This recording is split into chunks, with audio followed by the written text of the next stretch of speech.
Pirmkārt, Kārli, apsveic ar uzvaru. Pastāst, kā tas izskatījās no tavas puses. Paldies! Kā saka, sākums bija mazliet tāds traumīgs. Es domāju, mums vēl ir tāls ceļš ejams, lai saprastu jauno sistēmu un pielāgotos. Bet mēs esam vienbalsīgi par to, ka tas viss strādā. Kā saka, es domāju, ka katra spēle paliks labāk un labāk. Bet bija, protams, prieks paspēlēt, prieks uzvilkt šo formu, kā vienmēr. Tā kā, jā. Tu jau pieminēji šo jauno sistēmu. Pirmajā spēlē daudz redzējām šo sito spāju aizsardzību vai speciālu, kā viņš sauc. Šodien izskatījās, ka no tās atteicāmies, un tev arī šķiet vēl nav sanācis tajā uzspēlēt. Kāpēc, tavuprāt, šodien bija vairāk tāds drop coverage no jums pikenolā, no garajiem? Man liekas, ka šī aizsardzība ir tāda, kas varbūt paņem vairāk kā 3 treniņus, lai viņi tā kārtīgi iemācītos, lai viņi līdz galam strādātu. Bet, manuprāt, es vismaz ceru, ka mēs turpināsim pie viņas strādāt, jo es domāju, tāda ļoti efektīva, interesanta lieta, kas varbūt var it kā visi zina, ka tas viņa tāds rokraksts, bet ar to var pārsteigt komandas, izsist no ritma. Tā kā es domāju, ka es esmu diezgan pārliecināts, ka tas nav kaut kas, ko mēs izņēmsim no mūsu, kā saka, repertuāra. Pirmajā puslaikā šķiet, ka bija vairākas epizodes, kur gan tev, gan Marekam, gan arī kaut kādos brīžos varbūt arī Anžiem mazie neatrada tās piespēles, bet otrā puslaika sākumā uzreiz redzējām, ka bija jau tāds lielāks akcents uz groza apakšu, tieši meklējot jūs. Tas bija tas, par ko runājāt ģērbtuvē, un kā tu to redzēji no savām acīm, gan pirmajā puslaikā, gan otrajā?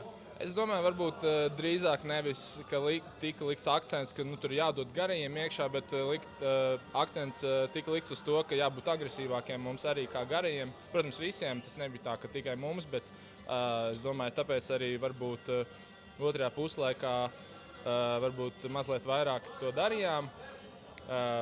Protams, arī man personīgi vismaz likās, ka viņi sāka gurt vairāk arī otrajā, varbūt netika pa pozīciju labi cīnījās, un mēs, protams, to izmantojām. Viņiem šis garais spēlētājs Oguns Sīpa, it kā viņam nav nekāds procents no tālienes, bet šodien viņš pāris reizes izvilka jūs ārā un izdarīja tos metienus, arī šeit 2 trāpīja. Vai pat 3, jā. Tam gatavojāties, cik liels pārsteigums bija tas? Protams, ka bija, ja es nemaldos, tas varbūt bija pirmais uzbrukums, ka viņš uzreiz iemeta vienu. Tāpēc neteikšu, ka tas mums tur nenormāli no ritma izsit vai kā. Protams, ka mazliet jāpielāgojas ir.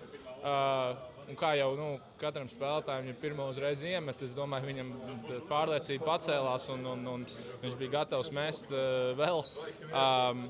Bet es domāju, ka ja tas bija tas, kas mums bija jādod, tad mēs ar to sadzīvot, un tā arī beigās bija. Vēl runājot par pirmo puslaiku, viņi vairāk nekā pusi punktu guva no soda laukuma. Bija arī daudz šie brīvie driving lane. Kāpēc, tavuprāt, izveidojās tāda situācija? Kad kur nenokomunicējāt? Es domāju, jā, tieši tā, varbūt komunikācijas kaut kādā brīdī.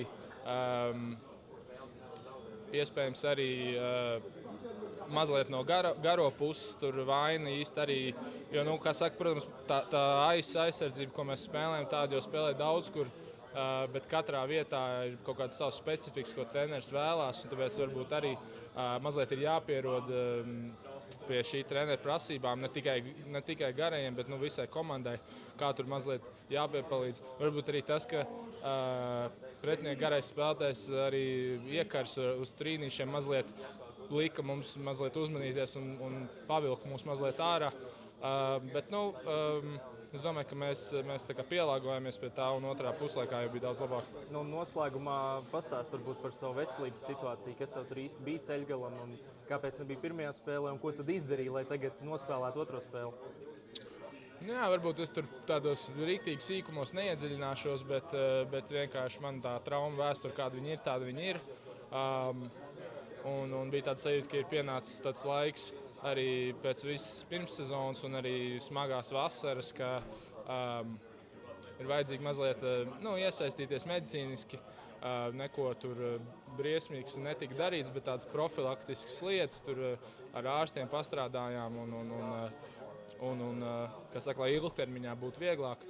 Un šodien bija ok, bet man vēl jāturpina pie tā viss strādāt, bet bija ok.